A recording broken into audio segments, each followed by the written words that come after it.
Kayla Vance had always been the kind of girl who faded into the background, the one teachers had to glance at their seating charts to name, the one whose hand shot up halfway but always lowered before anyone noticed, the one who sat at the edge of the cafeteria booth with a paperback wedged between her lunch tray and her elbow, content to let the louder, brighter orbits of her friends spin around her without ever quite pulling her into their gravitational field.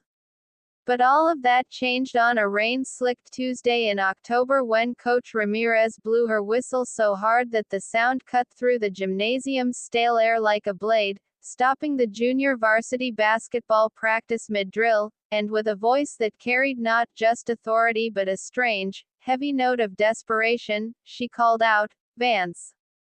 Get over here," and Kayla, who had been dutifully running suicides on the far baseline, her ponytail bouncing in a rhythm that matched her pounding heart, trotted over to find the coach standing next to a sobbing Mia Chen, the team's star point guard, who was clutching her left ankle as it began to swell inside her high-top sneaker like a balloon filling with too much air.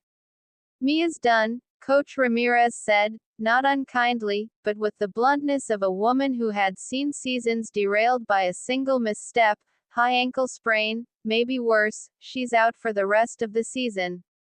And that means, she paused, her dark eyes boring into Kayla's with an intensity that made the younger girl's stomach drop, "You're running point tomorrow night against Northwood, and don't give me that look, Vance. I know you've been logging every minute of practice like it's a prison sentence. I know you think you're just the water girl with a jersey, but I've watched you when you think no one's looking. I've seen you stay after to practice your crossover on the empty court when the janitor's already mopping the bleachers, so don't you dare tell me you're not ready."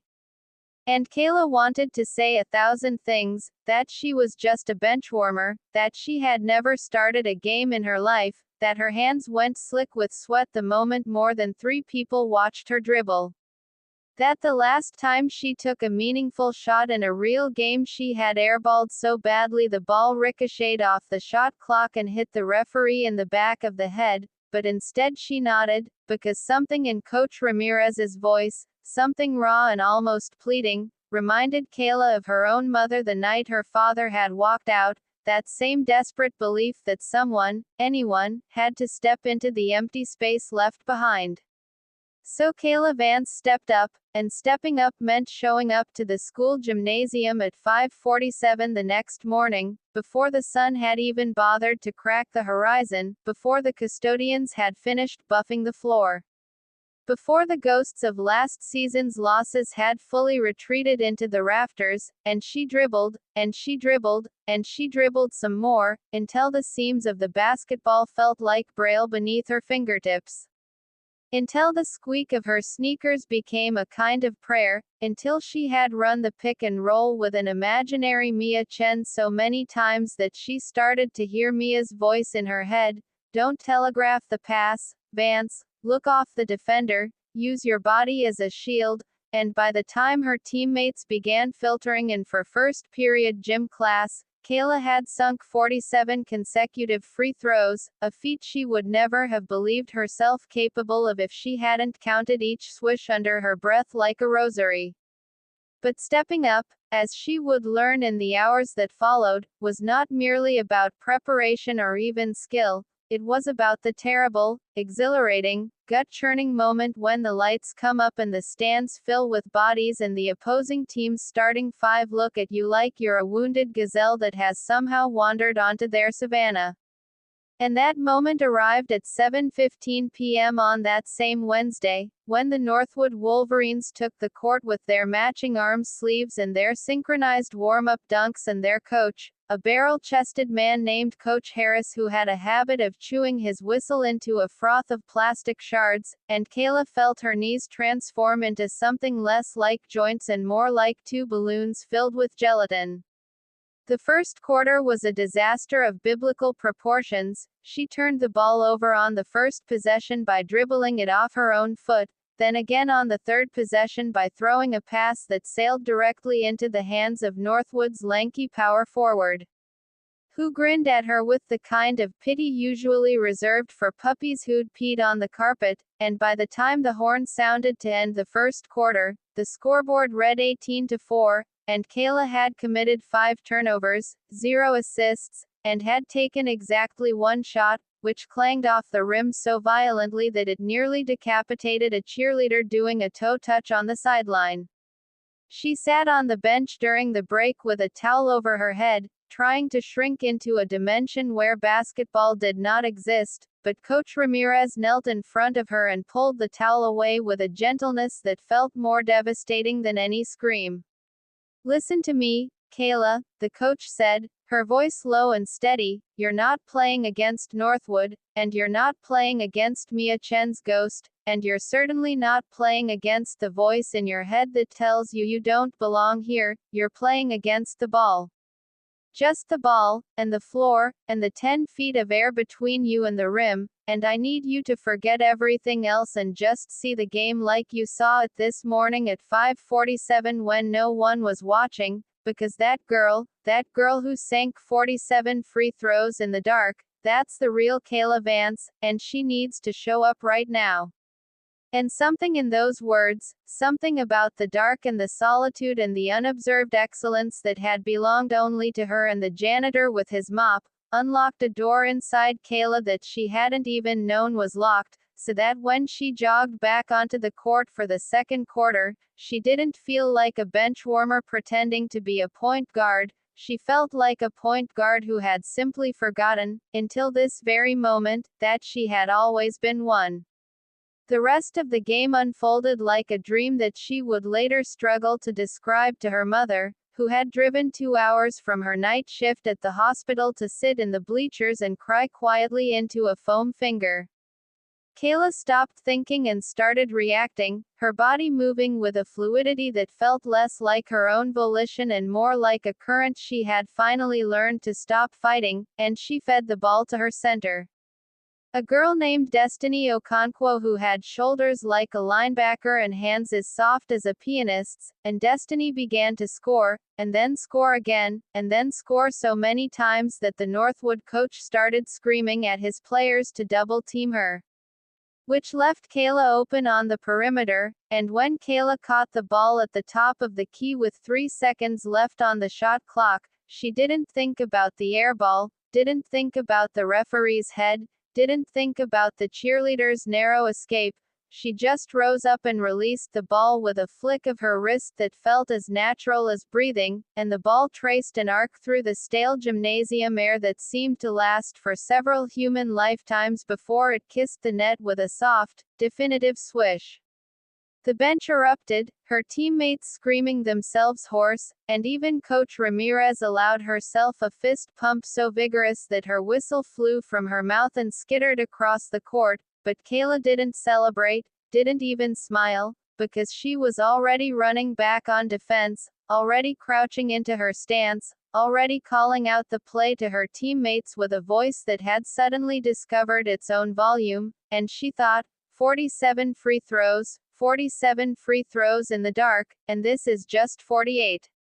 The second quarter ended with the score tied at 32, and the third quarter saw Kayla tally her first 3 assists of the season, then her fourth, then her fifth, each pass a thing of precision that threaded through defenders' outstretched fingers like a needle through cloth.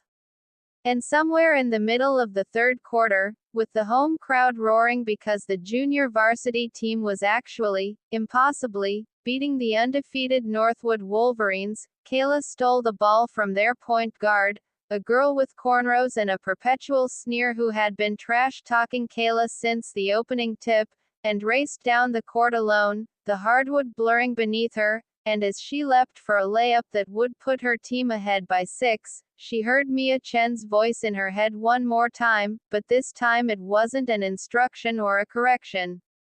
It was just 2 words, simple and warm and full of something like pride. There you are. The layup dropped through the net, and Kayla landed on both feet, and for the first time in her life, she didn't look toward the bench to see if Coach Ramirez approved.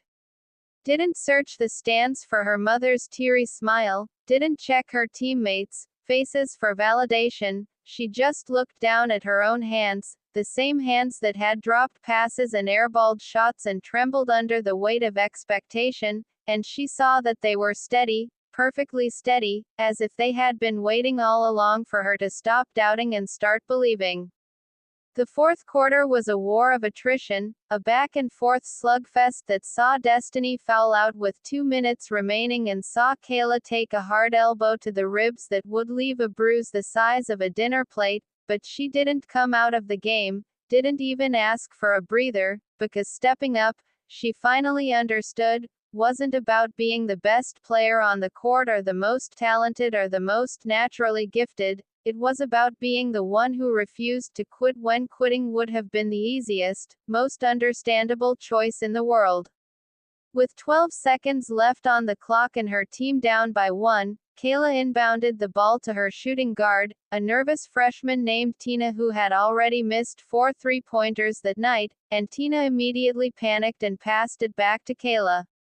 who now had the ball at half court with the defense collapsing around her like a folding chair, and she could have forced a shot, could have dribbled into traffic and prayed for a foul, could have called a timeout she didn't have. But instead she did something that made Coach Ramirez later describe the play as the most unselfish thing I've seen in 30 years of coaching. She pump faked, drawing 2 defenders into the air like marionettes. And then she whipped a no-look pass to the far corner, where Tina had drifted unnoticed, wide open, her eyes as big as the basketball itself, and the ball found Tina's hands with less than 3 seconds remaining. And Tina, who had missed every shot she had taken that night, who had been crying in the locker room at halftime, who had whispered to Kayla before the fourth quarter started that she didn't think she could do this, caught the ball and rose up and released it without a moment's hesitation, and the buzzer sounded just as the ball swished through the net, a perfect, silent, world-stopping swish, and the gymnasium exploded into a chaos of screaming, hugging, crying, and the particular kind of joy that only comes from doing something that everyone, including yourself, thought was impossible. Kayla Vance did not cry, not then, not when her teammates lifted her onto their shoulders, not when Coach Ramirez pulled her into a hug so tight that her bruised ribs screamed in protest, not even when her mother pushed through the crowd and wrapped her in an embrace that smelled like hospital soap and coffee and unconditional love, but she did cry later that night, alone in her bedroom, when she looked at her phone and saw a text from Mia Chen that read, "I watched the livestream. You were incredible. But more than that, you were brave. That's so much better." And Kayla Vance, who had stepped up when no one expected her to, who had turned 47 free throws into a season-saving performance, who had learned that the person she was in the dark was the same person she could be in the light, finally let the tears come, not because she was sad or overwhelmed or relieved, but because she understood, with a clarity that felt like breaking open, that stepping up had never been about the game at all. It had been about stepping into the version of herself that she had always been too afraid to meet, the one who didn't fade into the background, the one whose hand stayed raised, the one who sat not at the edge of the cafeteria booth but right in the middle, laughing too loud and talking too much and taking up exactly the space she deserved to take. And as she wiped her eyes and looked at her reflection in the dark window, she saw that girl looking back at her, the real Kayla Vance, and she smiled, and the girl in the window smiled back, and somewhere in the distance, she could have sworn she heard a basketball swish through an empty net, a sound like a promise finally kept.